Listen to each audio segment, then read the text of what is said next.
श्री गणेशाय नमः। जय शिव शंकर, जय भोलेनाथ। ओम नमो भगवते वासुदेवाय। आश्विन मास की शुक्ल पक्ष की द्वादशी तिथि का विशेष महत्व है। इस दिन भगवान विष्णु की आराधना का विधान है और इसी के साथ भगवान शिव की उपासना भी परम फलदायी है, क्योंकि आज है प्रदोष व्रत। आश्विन शुक्ल पक्ष की द्वादशी तिथि पर हम सभी सुनेंगे भगवान शिव की एक पौराणिक कथा हमें यही सिखाती है कि इस तिथि पर शिव स्मरण करने से भक्त की सभी बाधाएं दूर होती है और उसे संतोषपूर्ण जीवन मिलता है। आइए श्रोताओं, भगवान शिव का स्मरण करते हुए आज इस पौराणिक कथा का स्मरण करते हैं।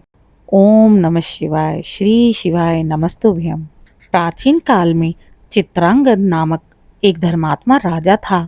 वह न्यायप्रिय और प्रजापालक था, किंतु उसके जीवन में एक दुख था। उसकी कोई संतान नहीं थी।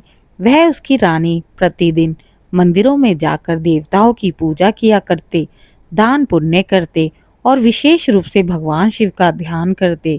समय बीतता चला गया, लेकिन संतान सुख ना मिला। एक दिन आश्विन मास की शुक्ल पक्ष की द्वादशी तिथि आई। राजा चित्रांगद ने उस दिन कठोर व्रत का संकल्प लिया और कैलाशपति शिव का ध्यान करते हुए कहा, हे देवादिदेव, यदि आप मेरे हृदय की पीड़ा जानते हैं तो कृपया कर मुझे संतान का वरदान दें। मैं जीवन भर आपका स्मरण करता रहूंगा। इस प्रकार का राजा का कठोर संकल्प देख भगवान शिव प्रसन्न हुए, परंतु उन्होंने सोचा, क्या ये भक्त केवल संतान के लिए मुझे पुकार रहा है या वास्तव में भक्ति में स्थिर है? शिव जी ने एक वृद्ध साधु का रूप धारण किया और राजमहल में पहुंचे। उन्होंने राजा से कहा, हे राजन, तुम संतान की कामना तो कर रहे हो, लेकिन संतान सुख के साथ अनेक दुख भी जुड़े रहते हैं। क्या तुम उन सबको सहने के लिए तैयार हो? राजा ने विनम्रता से उत्तर दिया, गुरुदेव, संतान का सुख सबसे बड़ा है।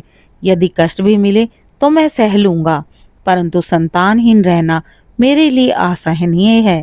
साधु ने मुस्कुराकर कहा, यदि तुम निश्चय कर चुके हो तो भगवान अवश्य प्रसन्न होंगे। रात में राजा को स्वप्न में भगवान शिव ने दर्शन दिए। राजन, तुम्हारी दृढ़ श्रद्धा से मैं प्रसन्न हूँ।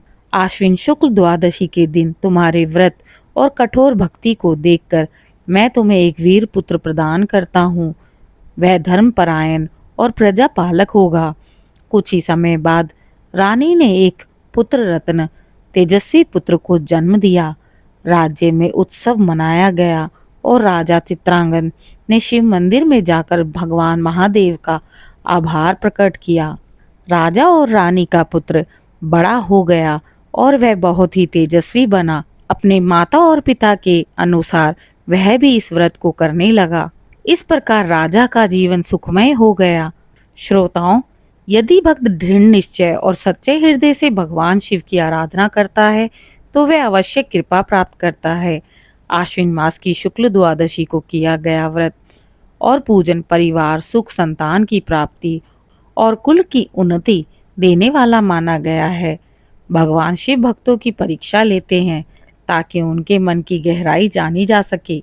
जो भक्त सच्चे भाव से स्थिर रहता है उसे महादेव अद्भुत वरदान देते हैं और शिवलोक प्रदान करते हैं।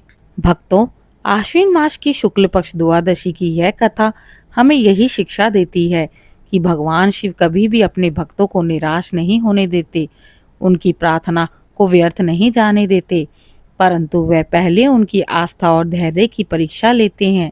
इसलिए हमें सदैव धैर्यपूर्वक भक्ति करनी चाहिए और अपने संकल्प में अडिग रहना चाहिए।